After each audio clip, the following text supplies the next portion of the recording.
আসসালামু আলাইকুম। দেখেন আমরা অত্যন্ত সুন্দরভাবে একটি আমরা মুরগির ঘর তৈরি করছি আমাদের দেশি মুরগি পালন করার জন্য। তো এটা আমরা আজকে কিভাবে তৈরি করলাম এবং কত টাকা খরচ হলো আমাদের, সেটা আজকে আপনাদেরকে একদম বিস্তারিত জানানোর চেষ্টা করব। এবং আপনারা যদি এটা সুন্দরভাবে খেয়াল করেন যে আমরা কিভাবে তৈরি করলাম, তাহলে আমি আশা করি আপনারাও এমন একটি সুন্দর একদম নিজেরাই তৈরি করতে পারবেন। এই ঘরটি আমি আমার নিজের হাতেই তৈরি করেছি। তো সেটাই আজকে আপনাদেরকে একদম সম্পূর্ণভাবে দেখাবো। তো আপনারা যদি একদম শেষ পর্যন্ত দেখেন, আশা করি আপনারাও সুন্দরভাবে এমন একটি ঘর তৈরি করতে পারবেন। দেখেন আমি কত সুন্দরভাবে একটি ঘর তৈরি করলাম দেশি মুরগির বাচ্চা পালন করার জন্য। আপনারা এটা বড় দেশি মুরগিও পালতে পারবেন বা ছোট বাচ্চাও পালন করতে পারবেন। তো আমি এটা করেছি আমার দেশি মুরগির বাচ্চা পালন করার জন্য। তো চলেন আপনাদেরকে দেখাই আমি এটা কিভাবে তৈরি করলাম। এই যে প্রথমে আমরা এই যে চারটা রূপা নিয়ে নিলাম, যেটা দিয়ে আমরা ওই যে চার কোনা চারটা পালা দিব, মানে খুঁটি হিসেবে যেটা ব্যবহার করবো। এই যে রূপা নিয়েছি আমরা, এই রূপা নিয়েছি আমরা 2 ফুট উচ্চতা। ধরো আমরা 2 ফুট, আর এই যে আমরা চওড়ায় লম্বায় দিব 3 হাত, 3 হাত করে বাগা কেটে নিয়েছি, এবং চওড়া দিব 2 হাত, 2 হাতও বাগা কেটে নিয়েছি সুন্দরভাবে। তো আমরা এখন ফ্রেমটা তৈরি করব। আমরা যে ঘরটা বানাবো সেই ঘরের এখন ফ্রেমটা তৈরি করব। তো দেখেন এই যে আমরা এখন ফ্রেমটা তৈরি করতেছি, সম্পূর্ণ ফ্রেমটা তৈরি করব আমরা এখন।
দেখেন আমরা যে রূপাগুলা নিয়েছি, যেটা খুঁটি হিসাবে আমরা ব্যবহার করেছি, তো সেটার ভিতরে আমরা উপরে নিচে বাগান মেরে নিলাম।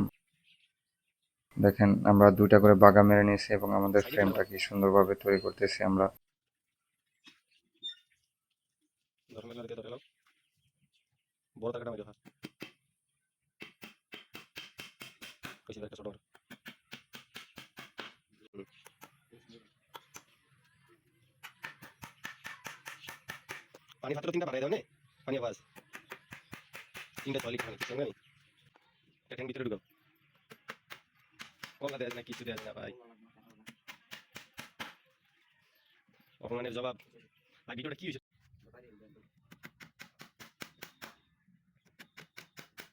দেখেন আমরা এখন নিচেরটা তৈরি করতেছি, মানে নিচে বাগা মারতেছি চটা করে। নিচে আমরা 4টা বাগা দিব মাঝখানে, নিচে পার্টে আমরা 4টা বাগা দিয়েছি। তো দেখেন আমরা যে অন ফ্রেমটা তৈরি করলাম, ফ্রেমটা দেখাই আপনাদেরকে কিভাবে তৈরি করছি। প্রথম আমাদের এটা লম্বা হচ্ছে 3 হাত আর চওড়া হচ্ছে 2 হাত। তো এটাকে আমরা সুন্দরভাবে মেপে কাঠগুলা কেটে তারপর ফ্রেমটা তৈরি করলাম। নিচে আমরা দেখেন কিভাবে দিয়েছি, আপনারাও সুন্দরভাবে যদি মনোযোগ দিয়ে দেখেন, তাহলে অবশ্যই আপনারাও এটা সুন্দরভাবে বানাতে পারবেন এমন করে। তো দেখেন আমরা নিচটা কিভাবে তৈরি করছি, 4টা বাগা দিয়ে একদম চটা করে বাগা দিয়ে আমরা এটাকে সুন্দরভাবে ফ্রেমটা তৈরি করলাম। তো আমরা এখন এটার ভিতরে নেট লাগাবো। তো নেটটা কিভাবে লাগাই সেটাও এখন আপনাদেরকে দেখাবো।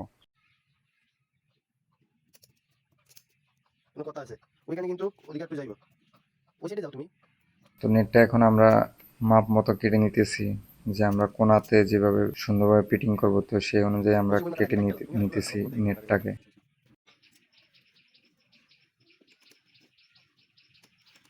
এবং লম্বায় কতটুকু রাখবো সেটাও আমরা এখন কেটে নিব।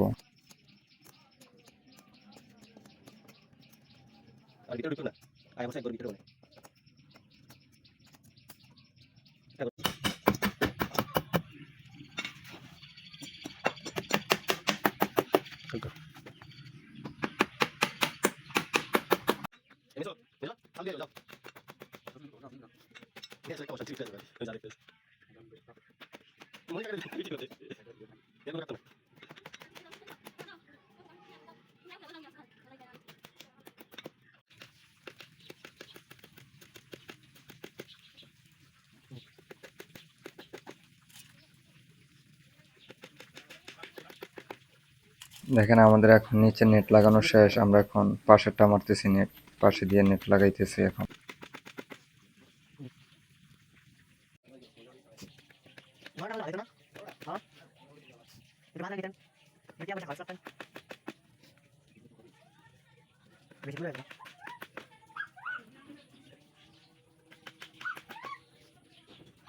তো দেখেন আমাদের পুরো নেটটা লাগানো শেষ, এখন আমাদের ঘরটা কিরকম দেখাইতেছে।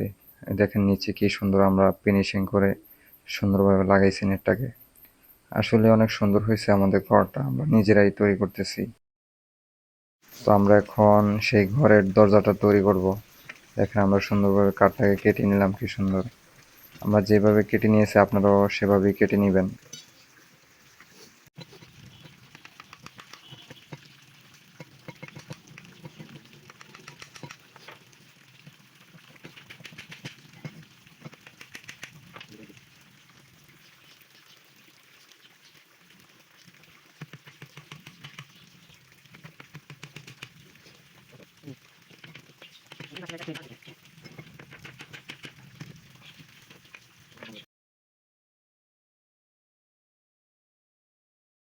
তো দেখেন আমরা এখন দরজার নেটটাকে কেটে নিলাম, এখন আমরা নেটটাকে সুন্দরভাবে লাগিয়ে নিব।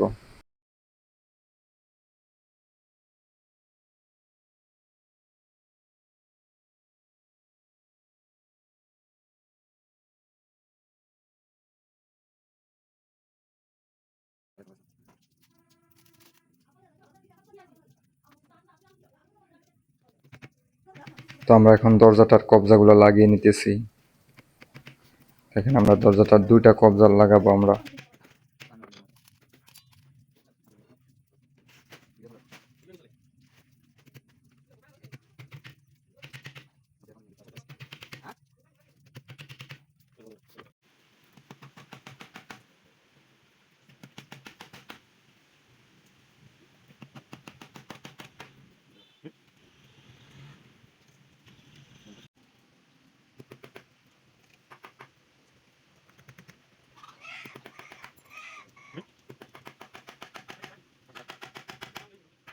তো এখন যদি আপনাদেরকে আমি বলি যে আমার এই ঘরটা করতে টোটাল কত টাকা খরচ হলো, তো আপনারা তো দেখতে পাচ্ছেন যে আমি নিজে হাতে ঘরটা তৈরি করছি। আর যে কাঠগুলা লেগেছে, কাঠগুলো আমি বাসা থেকে নিয়েছি, আমার বাসা থেকে। তো আমার মজুরি আর কাঠে কোনো খরচ জানে, আমার শুধু নেট আর তার কাটা কিনে লাগছে। তো আমার এখানে 45 স্কোয়ার ফিট নেট লেগেছে। তো পার স্কোয়ার ফিট আমাদের এখানে 11 টাকা 50 পয়সা। তো আমার এখানে 520 টাকার মতো নেট লেগেছে।